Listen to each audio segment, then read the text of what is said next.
All right. Hi, my name is Ali Moreno, and this is my second module reflection.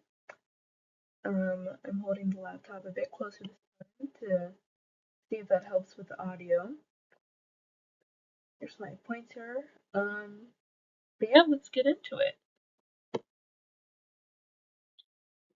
So, got a little agenda here for us today, along with a little segue of a picture to get us into the right kind of mindset here. So, we have two questions and a lot to get into. So I'm going to have a little introduction based on what we've covered so far, and then we're going to dive right into it. All right, so we've covered modules 5, 6, 7, and 8. So modules 5 and 6, we're going over the assumptions of classical cognitive science 1 and 2, and then module 7 with the critiques. It was just a lot of going over the classical AI and the problems that we've seen and the problems that scientists have noticed over the course of studying a lot of the artificial intelligences and seeing how different and just all the different changes between how we've seen that kind of neurobiology shape how we see the different kind of realms of cognitivism.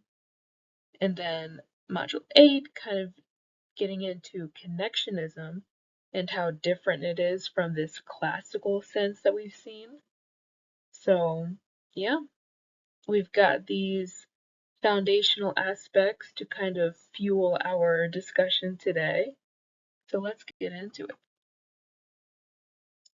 So, as I was saying before, and wish I could move this here so you can kind of see this a little bit better, but that's okay. Module 5 and 6, just really focusing about the classical side of cognitivism, these rules, and understanding that there's going to be different kinds of memory that works along with that kind of sense of the classical way we look at it. It's very systematic and very structured, very cut and dry. And then module 7, giving the views of the mind as a machine. We've noticed that kind of way of looking at the brain since the very beginning of this course. It's not very new information, but a lot to build off of it. And then module 8 with this connectivism. I think under here was mainly just talking about the way neural networks work, which I'll get into that soon. But I just thought that this was a good kind of visual to kind of get us into this. And then, yeah, so there's a lot of the patterns and the biological processes that adapt, in which I am a biology major, so I would know a lot about how biology works into this. All right, so with question 1, what are the key features that characterize connectionism? So this is just getting into the first part of question 1. So I would say that they do mirror each other a lot in the sense of they represent, well, the two models when it comes to the two approaches. They represent each other very differently, with the classic side being very symbolic. Like you see a lot of different ways they represent themselves. And then connectionism, you see a lot, it's very distributed. It's very just kind of all over the place. It's not in one place the way classic is.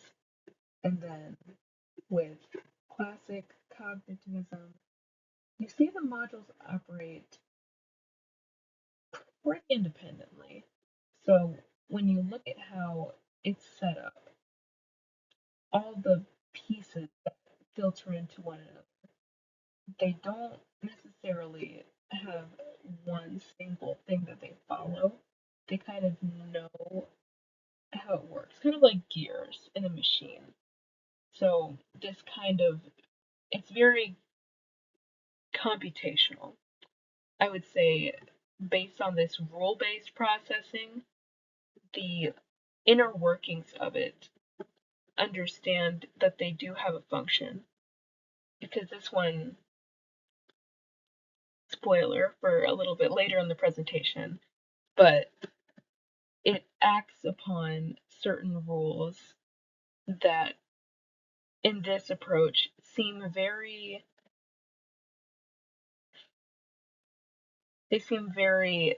distant from one another or not fluid, but we'll get into that later. And then they have a very top-down processing. Meanwhile, this one has a very from the bottom up. So easier to understand. I mean, well, classic is harder to understand to easier, and this one's easier to harder. And this one is much more explicit. So connectionism has to deal more with this neural network kind of approach, to which both of these have a very input-output, but this one, when it comes to musical composition, I thought was a pretty good visual, because you have these inputs and you have this kind of interesting networking going on here, leading to outputs of understanding how these work on a musical stand. You see this treble clef, these sharps and flats, and how notes are arranged. That's learning. That is very, very classic case of you are training your brain to learn different things when it comes to music. And it is a process learning music, I would know. And just adapting. Like, you're not going to understand all of this at once. All of these neural networks take time to filter into one another. So, like, understanding just what this part means in association with this one or that one. So, just understanding that it is holistic, it does fit together, and it's very parallel, which, to my understanding, means that everything works simultaneously together. And then grace degradation, I've got a pretty good visual in here later that just means if one part fails, it can still be efficient. So like if this dot were to disappear, or like this dot, the neural network is going to keep functioning. Your brain is going to continuously move past that and do what it can to continue. And then just this quote from one of the textbooks, I believe, yeah, Friedenberg.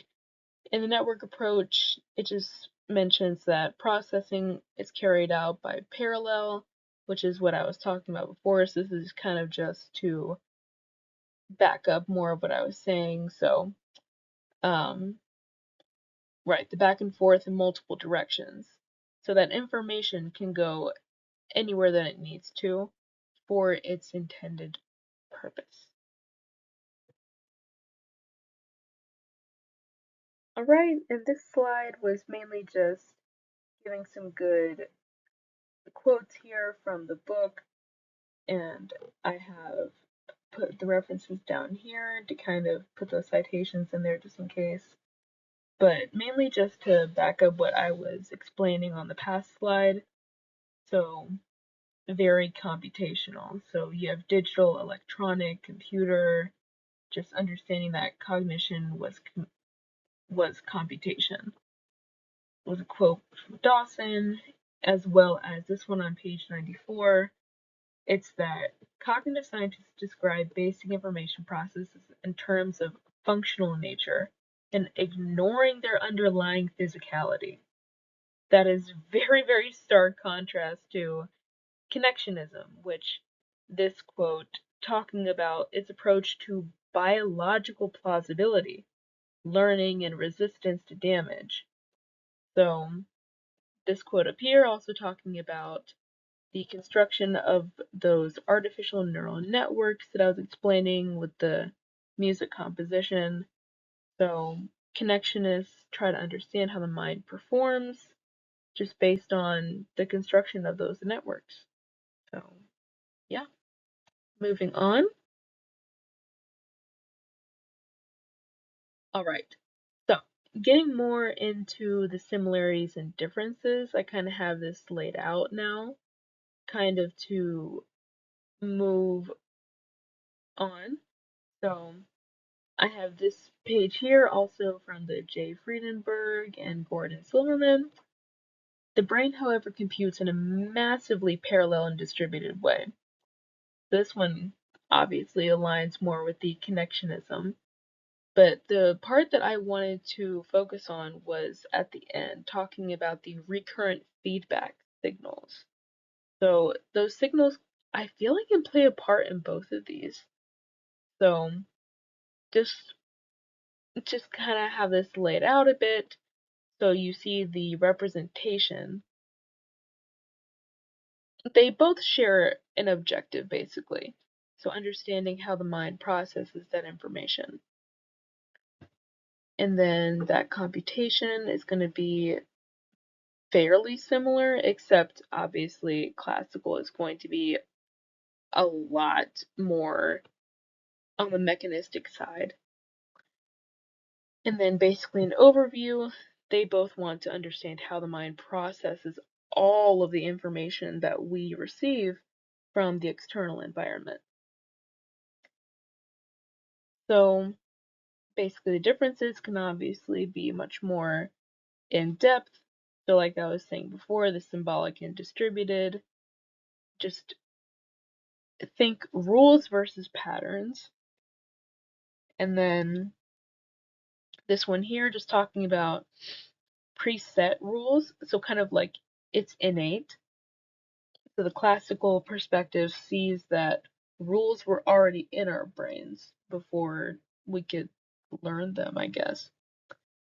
And then, right, so this one here, learning through experience based on feedback loops. That's what this quote is basically structuring. The feedback signals are just based off of those adjustments that can be made, understanding what works and what doesn't, and going off of that. And then classical is very logical, and then this one being very parallel. So, yeah, that concludes question 1, I believe. All right, question 2. So, I also do like this kind of image where you have the inputs, you have this middle ground, and then you have your outputs. I think that understanding that as we move on is going to be beneficial as we look into the critiques. So let's get into that.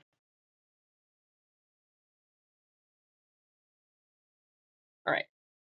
So, like I was saying before, I think this is a very good demonstration of graceful degradation as opposed to generalized learning, because you can see that disruption is gradual and the damage is not catastrophic because you can see that it's malleable. It's able to be moved around.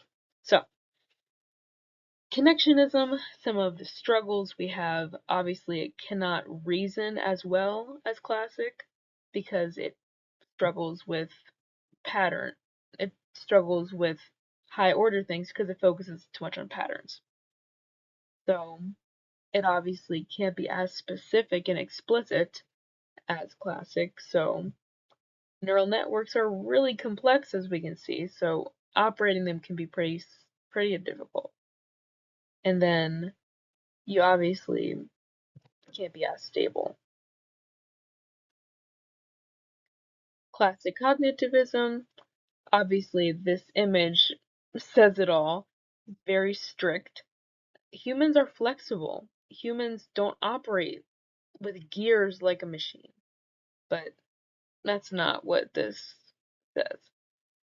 So human experience is based off of learning, and obviously that's not going to account for it as well. So you have a lack of parallel processing as well, because this doesn't believe that it works simultaneously. It believes that everything is in a box, basically, and everything fits in its own category. mental functions are much more interdependent than that. All right, and it looks like we've just barely gone over time, but just as a brief summary, classical cognitivism and connectionism are both very important perspectives. Scientists use both of them, and whichever they believe more, both are very efficient, both are very good for understanding the mind and how information is processed, both by sight, hearing, and how we have memories. It's very interesting. So, classical side for explicit reasoning, connectionist models for perceptual tasks.